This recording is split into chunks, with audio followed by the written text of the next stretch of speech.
Heading into tomorrow night's schedule, the Toledo Walleye are guaranteed to remain in first place, not just in the division, not just the conference, but the entire East Coast Hockey League as the Florida Everblades, still with a couple of games in hand, but the point remains the Fish are and have been the best in the league. It's exactly what they were in the last regular season.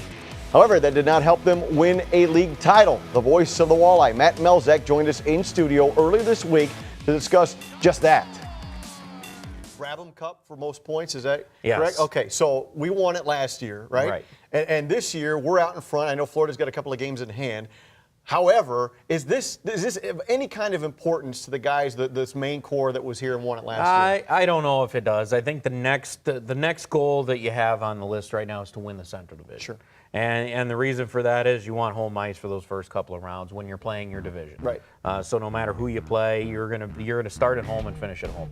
Then you probably would put on that next list winning the Western Conference, so that you have that home ice when you take on Colorado or Idaho or Allen, somebody of that like.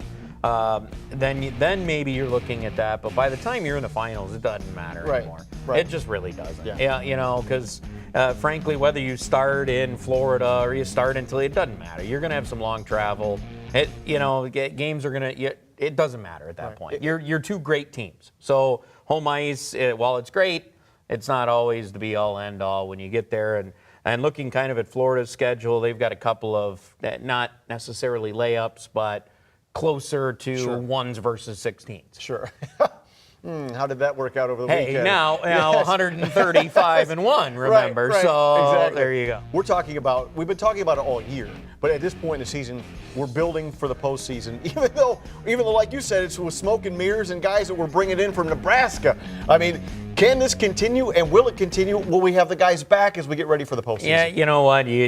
Whenever you get call-ups, you just go, okay. You can't control anything that Grand Rapids does. They're in a playoff push right now. So if they need Nastasiuk, they need Esposito, they need Sadaway, those guys are going to be there. Yep.